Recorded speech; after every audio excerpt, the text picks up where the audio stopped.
the Andy Holding Speed Figures channel on YouTube. Myself, Sam Turner, joined this morning by Andy Bate, who's now the resident columnist on Speed Figures for the Irish Field. Well done, Andy, on your recent appointment. It's great that Irish readers will be reading all about the Andy Holding Speed Figures. Well, half of Speed Figures, really. My flat ones and your jump ones, and Andy's sectionals, and the way that he breaks down the races will no doubt benefit you as well. But congratulations on getting the column. Thank you, Sam. Obviously, it's a great honour following in the footsteps of Simon Rowlands, who's more than well respected within the industry where speed figures and analysis of time is concerned, and obviously, hopefully, another way that we can showcase our figures to a wider audience and our knowledge of how races are put together. Yeah, I think you're following Simon Rowlands, and previous to that. And previous to that, Nick Morden did the column apparently, which is that's like going in after Fergie at Manchester United, isn't it? I mean, you're not going to be David Moyes. I just hope it pans out better than David Moyes, although he's not doing too badly now at West Ham, is he? Reincarnated 3 times maybe, but there you go. Yeah. Exactly.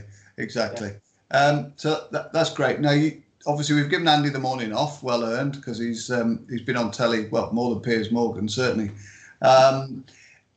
We're going to talk through the Gold Cup, myself and you, because Andy didn't really have a strong view at this stage, whereas you're quite optimistic that you might have found the winner for us. Before we start, really, and obviously we'll be figures driven here, but there looks like being a good deal of pace on it at this stage as we look at the race and try and appraise it and analyse it. There looks like there's going to be a good, genuine gallop on with at least 3 or 4 front runners. Is that right? Yeah, I think so, Sam. I mean, particularly there seems to be a mention of maybe Ken Boy having another go at the Gold Cup, and rather than being held up in his previous attempts, that they might go and employ the tactics that suit him best, that won him the Gold Cup at Punchestown last year, and he's also obviously recently won at the Dublin Racing Festival by making the run-in.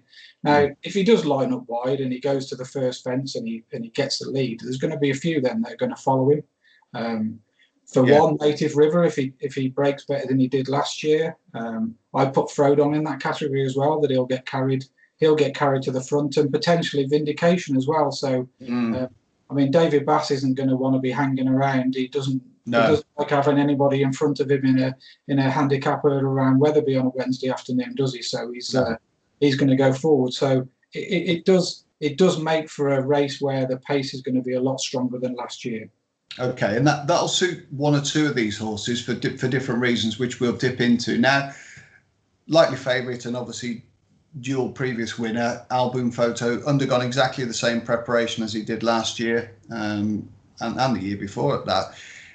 There are 1 or 2 people lining up just to poke a little bit of scepticism at that form from last year, with the likes of Santini, Lost in Translation, Kemboy, Real Steel, Clandezobo, all well beaten or all in amongst it, and they look, I'm not saying they look a moderate bunch of horses, but when you look back on that race 12 months ago, it doesn't look the strongest renewal ever run, does it? No, it doesn't, Sam. I agree with that. I actually went back, I'll do a bit of promotion here. I went back and I look at our race research page. I went back to the Gold Cup for the previous year. Now, last year we got it at 77, which I think if we look at it, that's a really slowly run Gold Cup. Yes. So I went back and looked last year. The year before, Boum Photo clocked 84 when he won the Gold Cup. So I don't really think it matters to him which way round the race is run. If it is a slow pace, he got to the front. And let's face it, even if they were coming at him hard last year, he actually did really well to hold them off.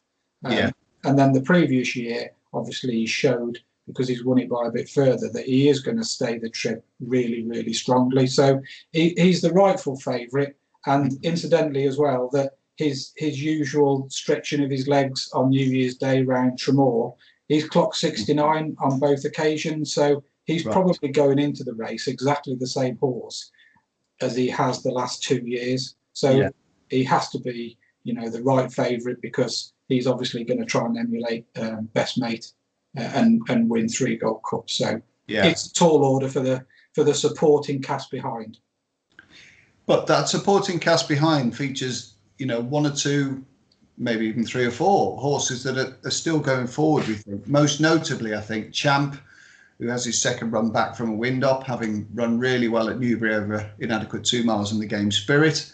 And a Plutard, who has already got Cheltenham Festival winning form, courtesy of that novice handicap win a while back, and then finished an honourable third behind Min in the Ryanair last year. A race in some respects, I was a little bit disappointed he didn't win. But it turned out to be a fairly decent heat with the likes of Frodon in behind, etc. And Min and St Calvados fighting out for the gold medal. So those two horses at the ages of 9, Champ, but lightly raced, and A Plutardi, who's still only 7, which is remarkable, really, what he's achieved so far. They're going to be serious threats, aren't they? Would you have a preference between the two? Yeah, they'll both be a threat. I think my preference would be for A Plutard. He obviously won the Savills chase at Leopardstown at Christmas, and that was only the second time that he'd run over 3 mile. The first time he was beaten by Deltaware, but that was at Punchestown. And if you look at his form going right-handed, it just bears no comparison to going left-handed. He's much better suited by going this way round. And what really impressed me that day with the Savills chase was that I got the impression that Derek O'Keefe was waiting for Allaho to take him to Mellon and Kenboy. But he fell in a bit of a hole at the second last, so he had to then go and do his own work to even make the ground up. So from being around 5 lengths down at the second last, he closed that distance to a length by the last fence. And he was a little bit slow there, and actually made it even more hard work for himself. But he's then picked both of Kenboy and Mellon up on the running and has actually won by 3/4 a length in the end. So I think that that combination of a turn of foot to get in the race, and the fact that he stayed so strongly at Leopardstown, which we both know that is a really stiff track. We've stood at the winning post and looked down, and you think that is a real pull to the line there. So in the same way that Boum Photo possesses that speed and that ultimately that staying power, A Plutard for me, he has both of those qualities as well. Yes. Yeah, and the handicapper certainly rated it a couple of spots better than he'd managed to achieve before. And we are talking about a horse here that managed to beat Chacun Passoir very comfortably over Christmas a couple of years ago, over 2 miles as well. So he's got a lot of latent speed. He's now added that stamina to his bow as well. How did you rate the figure from when he won at Leopardstown, the Savills? Did you get a good rating? Yeah, we did. I mean, just going back to the Ryanair last year, and when we'll come on to Champ in a minute, but the Ryanair was actually the fastest overall time we got for a chase at the festival last year. So it was interesting. You said you were slightly disappointed with the race. From an overall point of view, we got it the fastest. Now that was probably a little bit with Sam Crow being on the same day, that the sectional time for the final circuit, or the first in the back straight, was in favour of Sam Crow. So the fact that kind of that just adds to the A Plutard is as much about staying power as he is about a turn of foot. So and he recorded 79 when he ran in the Ryanair, because he was a little bit behind the front too, but he stepped up and ran 81. Now for me that shows that he's actually improved for the extra distance, and that kind of that's probably where I was coming from by saying he is the preference. Yeah, this is the beauty with doing times, isn't it? Because it puts a context on a race. Instead of you just saying A Plutard was 7-4 favourite for the Ryanair, got turned over, so it must have been disappointing. You can then have a look at the times, and if it works out that he's running and around his best, and the handicapper certainly thought so, because the Racing Post ratings rated it 170, we got it as 79. The Racing Post ratings got him 172 in the Savills. We got him 81, which mirrored what they thought he'd improved and let forward again, and so did you by rating it 81 through your software and your processes. So, that's all encouraging, and the fact that he's still only 7 means that his graph, as we can see from the race research page, which that's another beauty of that page, is that you can identify patterns in a horse's form, can't you? Rather than perhaps just in a big spreadsheet where you have to filter out. if you use the race research page on that subscriber page, it really does give you a good picture, really, of what a horse is capable of under certain circumstances and conditions. Yes, absolutely. And you know, the fact that it's the only attempt that he's had at 3 Mile going left-handed. So you can say that that's another reason that he has actually stepped up on what he's done previously. Okay, brilliant. And then briefly, where do you stand on Champ then? Obviously, that Game Spirit run, he jumped very fluently. He saw the front on that occasion as well, which probably helped him. Got into a nice rhythm. He dived at the last a little bit, but apart from that, he was pretty foot perfect for Nico. Do you feel that stretching back out to 3 miles and beyond is now a difficult ask now that he's raced over 2 and might be keen to go half a yard quicker than might be ideal? Yeah, I think that's something that Nicky Henderson's actually said that's a concern to him, that obviously with going the extra distance that he's going to have to, I think his words were, switch back into 3 mile mode. I would say that his performance in the RSA last year, I watched that back and I'm actually amazed that he was still in touch as to how badly that he actually jumped in that race. And that was chalk and cheese to Newbury. He was so fluent at Newbury that he was like a different horse. So if you take that on board, and obviously I do think he'll be more suited to the new course as well. It lends itself more to galloping, jumping, which is in the frame of Newbury. So yes, he like A Plus Tard. Yes, okay, he's 9, but as you said earlier, he's lightly raced and he's open to further improvement.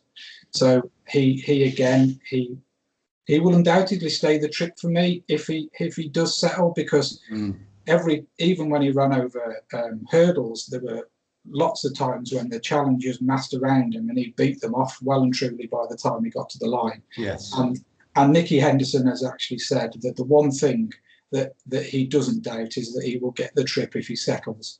So for me, with the 3 horses that we've talked about so far, I'm actually hoping, whichever way it swings, that we just get a fantastic finish to the Gold Cup, because these 3 horses have got spectacular form going into the race. Yeah, absolutely, well said. And you can chuck Frodon in there as well, who shouldn't be underestimated. And no, absolutely. When they start opening up the markets and you can get perhaps 4 places, etc., he might be one that some people will be quite keen to play each way, because you'll be winning money even if he's in the first 4, and his record at Cheltenham suggests that is very achievable. So that's pretty good then. So how would you approach this race from a betting perspective then? Would you back A Plus Tard and perhaps have a saver on Champ, or would you go saver on Boum Photo? How would you go? I certainly think with what you've just said, Sam, if I can get that little bit of insurance with the extra place, that the A Plus Tard each way angle would be the way that I go first and foremost. I'd probably sit there and maybe right on the off. If he drifts out a little bit, I'd also consider backing the favourite and take it on chance that the Champ isn't going to come and do what he did last year and snuff out the 2 bets that I've had in the race. Yeah, I think if Champ's almost one that you want to play in running, really. If you see him jump the first 2 smoothly, whoever rides him, whether that be Mark Walsh or Nico de Boinville, I'm not sure as yet. I might have missed that news story, but I'm not sure that's been confirmed as yet. But obviously that work that they've sent Champ to do with Henrietta Knight has certainly helped his technique. He might be just the type of horse that you wouldn't mind taking a point shorter if you knew that he was over the first 2 or 3 quite fluently and was nicely settled. Whereas A Plus Tard, there's less ifs and buts about his chance, isn't there? So Yes, yeah, and that settling thing that we talked about earlier, you'll see very early in the race as to exactly where he is. Brilliant. Just to reiterate then, the night before every day at the Cheltenham Festival, we'll be back on with a preview, including Andy, from around about probably 6 o'clock, hopefully a little bit earlier if we can get it on earlier and the technology allows, and Andy's not having his tea. And we'll go through the following day's card at length and update with all our latest. And also we're going to update all the speed ratings, aren't we, with the 5 and 6 day decks that are coming through. Yeah, I think we'll have those from today onwards. Is it? We can start with Tuesday, and then we'll follow on with Wednesday to Friday. Okay, brilliant. Thanks for joining us, Andy, and look forward to speaking to you Cheltenham week. Yeah, thanks, Sam. Good luck to everybody with the with everything they do at the festival. Let's hope it's a spectacular, if not a little bit quieter, festival. I'll echo that. Cheers.